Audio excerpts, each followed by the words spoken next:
ملاحظه کردید صدایی که شنیدید ইরানের রাষ্ট্রীয় টেলিভিশনে হামলা চালিয়েছে ইসরায়েল। লাইভ চলাকালীন চ্যানেলটি বিস্ফোরণে কেঁপে ওঠে। এ সময় স্টুডিও ত্যাগে বাধ্য হন সংবাদকর্মীরা। নেতানিয়াহুর হামলার জবাবে এক মুহূর্ত থেমে নেই ইরান। ইসরায়েলে ধারাবাহিক হামলা অব্যাহত রেখেছে দেশটি। সিসিটিভি ফুটেজে ভেসে ওঠে তারই চিত্র। বিস্ফোরণে কেঁপে ওঠে ইসরায়েলের পেতাহ তিকভা অঞ্চল। হামলার তীব্রতা যত বাড়ছে, ইসরায়েলে ক্ষয়ক্ষতিও বাড়ছে পাল্লা দিয়ে। ড্রোন ফুটেজে দেখা যায় আবাসিক এলাকা ও রাস্তাঘাটে ব্যাপক ক্ষয়ক্ষতি।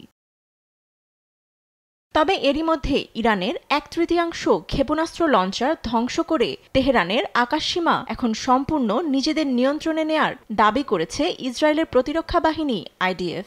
এই লড়াইয়ে ইসরায়েল বিজয়ের দ্বার প্রান্তে বলে ঘোষণা দিয়েছেন প্রধানমন্ত্রী বেনিয়ামিন নেতানিয়াহু। তিনি আরও বলেন, ইরানের ব্যালিস্টিক ক্ষেপণাস্ত্র ও পরমাণু কেন্দ্র এখন ধ্বংসের পথে। ইসরায়েলি বিমান বাহিনী তেহরানের আকাশ নিয়ন্ত্রণ করছে। আমরা আমাদের দুটি লক্ষ্য অর্জনের পথে এগিয়ে যাচ্ছি। পারমাণবিক ও ক্ষেপণাস্ত্র হুমকি নিরসন করেছি। আমরা বিজয় অর্জনের পথে। এই কৃতিত্ব আমাদের বীর পাইলট ও দুর্দান্ত গ্রাউন্ড ক্রুদের। তাদের ধন্যবাদ জানাই। ইসরায়েলের সমস্ত নাগরিক অভিবাদন জানায়। সৃষ্টিকর্তার সাহায্যে আমরা কাজ করব এবং সফল হব। বিজয় না হওয়া পর্যন্ত চালিয়ে যাব।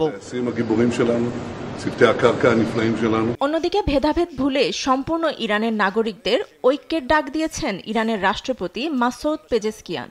ইসরায়েলের আগ্রাসনকে বলেছেন বোকামি, এমনকি এর জন্য ভবিষ্যতে ইসরায়েলকে অনুশোচনা করতে হবে বলেও মন্তব্য করেন। দুদেশের দ্বন্দ্ব নিরসনে গঠনমূলক ভূমিকা পালন করতে ইচ্ছুক চীন, বলেছেন চীনা পররাষ্ট্র মন্ত্রণালয়ের মুখপাত্র। ইউরোপীয় ইউনিয়ন কমিশনের সভাপতি উর্সুলা ভন ডার লিয়েন আলোচনার মাধ্যমে সমাধানের আহ্বান জানিয়েছেন।